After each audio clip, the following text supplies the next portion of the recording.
नमस्कार किसान साथियों, स्वागत है आप सभी का हमारे YouTube चैनल पर। आज हम बात करने वाले हैं खास करके उन कमेंटों के बारे में भी बात करेंगे जो लगभग पिछले 2 से 3 दिनों के बीच में आ रहे हैं। तो उन कमेंटों के बारे में बात करने से पहले मैं आपको एक छोटी सी जानकारी देना चाहता हूं कि 15 से लगाकर 18 जुलाई के मध्य कह सकते हैं कि बंगाल की खाड़ी में एक सर्कुलेशन नुमा गतिविधि उभरेगी और कई मौसमी प्रणालियां और कई ऐसे भी कह सकते चैनल रहे हैं जो बता रहे हैं कि निम्न दबाव बनेगा। तो हमारे अनुमान के हिसाब से इसके निम्न दबाव बनने की कोई संभावना नहीं है। फिलहाल ये सर्कुलेशन के रूप में आगे बढ़ सकता है और आगे भी बढ़ता है। तो इसकी जो कह सकते हैं गतिविधि और ट्रैक कुछ इस प्रकार से रह सकता है कि मध्य प्रदेश के मध्य भागों के आसपास से होता हुआ गुजरात के उत्तरी भागों से होता हुआ राजस्थान के दक्षिणी भागों से होता हुआ ये आगे बढ़ेगा, पर इतना ज़्यादा आगे नहीं बढ़ेगा और बीच रास्ते में ही कमज़ोर रूप में ये सर्कुलेशन के रूप में ही ख़त्म हो सकता है या किसी दूसरे सिस्टम में भी मर्ज हो सकता है। तो अब हम चलते हैं कमेंटों के बारे में कि सबसे ज़्यादा कमेंट आ रहे थे उनके बारे में चर्चा कर लेते हैं। कुछ कमेंट मैंने पिक किया है, उसको मैं आपको बताता हूँ और सॉल्यूशन निकालता हूँ।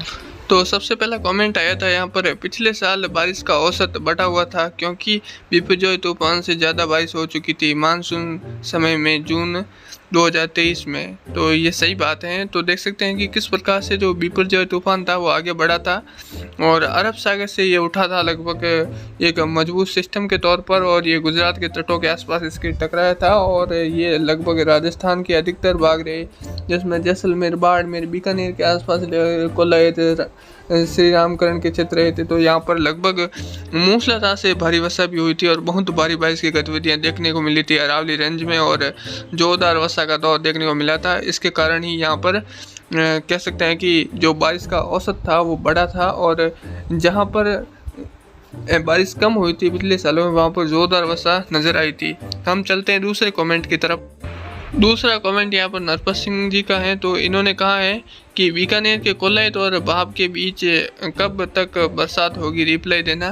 तो अभी अगले 24 घंटों के दौरान ऐसी हम कह सकते हैं उम्मीद है कि जो WD है उसके कारण कुछ हलचल यहाँ पर देखने को मिलेगी, हल्की से मध्यम दर्जे की वर्षा देखने को मिल सकती है। अब हम चलते हैं दूसरे कमेंट की तरफ। दूसरा कमेंट बहुत अच्छा आया, मोहन पटेल का यहाँ पर कमेंट आया जो ये सर बोल रहे हैं कि यदि अरावली नहीं होती तो पाकिस्तान से आने वाली शुष्क हवा एक भी सिस्टम भारत में नहीं आने देता पर पूरा भारत शुष्क हो जाता। हाँ, एक बात कहे तो इनकी बात में दम तो है, क्योंकि अगर अरावली नहीं होती हैं तो लगभग जो पाकिस्तानी जो हवाएं होती हैं, शुष्क हवाएं होती हैं, तो इसका जो अरावली से होती होती आती हैं तो लगभग देखा जाए तो जो धूल है वो लगभग दिल्ली एनसीआर तक आगे पहुंच जाती हैं और लगभग सारा लगभग उत्तर भारत भी हम कह सकते हैं कि रेगिस्तान में परिवर्तित हो जाता है। पर जब अरावली नहीं होती है तो उसका एक पॉजिटिव कारण ये भी बन सकता है कि जो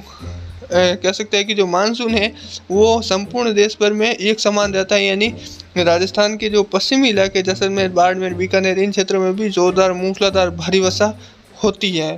तो अभी चलते हैं दूसरे कमेंट की तरफ।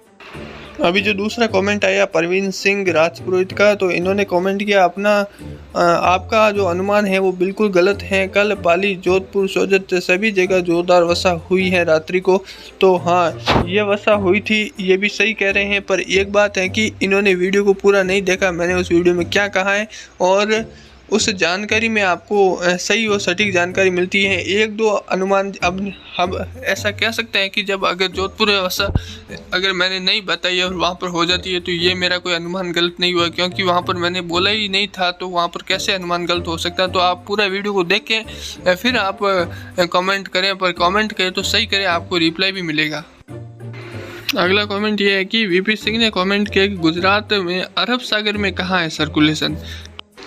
जब मैंने उस दिन वीडियो बनाया था तो अरब सागर में था, वो धीरे धीरे सौराष्ट्र कच्छ रीजन की तरफ बढ़ा और अब वो जाके लगभग मध्य प्रदेश के भागों तक आगे बढ़ रहे और आगे बढ़ेगा। और क्योंकि ये जो सिस्टम है लगभग सर्कुलेशन के रूप में ही है। तो ये रहा आपका कमेंट का रिप्लाई। अगर इस प्रकार और कमेंट करते रहोगे तो आपको रिप्लाई मिलेगा। अगला कमेंट बढ़ते हैं। अगला कमेंट भी VP सिंह का ही है। इन्होंने कहा कि पूरा हरियाणा, राजस्थान ही क्लियर है, यानी साफ है, बारिश वाला कोई तंत्र नहीं है। यानी कोई तंत्र मंत्र यहाँ पर है ही नहीं। तो इनका ये मानना है कि क्लियर है। अभी मैं आपको ये बता देता हूँ, यहाँ तक कि हरियाणा और जो पंजाब के क्षेत्र है वहाँ पर ज़ोरदार वर्षा हुई है। और आज अरब सागर में पंजाब वाले कह रहे हैं कि पंजाब वाले सर्कुलेशन को खाड़ी से मॉइस्चर मिल रहा है, यानी ये कह रहे हैं बंगाल की खाड़ी से मॉइस्चर मिल रही है। धर्मशाला मनाली की ओर से आगे आगरा वाले सर्कुलेशन धीरे धीरे मध्य प्रदेश की ओर खिसक रहा है। तो ये बात बिल्कुल सही है। और आगे भी मतलब आपको और भी जानकारी पानी है तो वीडियो को लाइक, चैनल पे नए तो सब्सक्राइब करते रहें।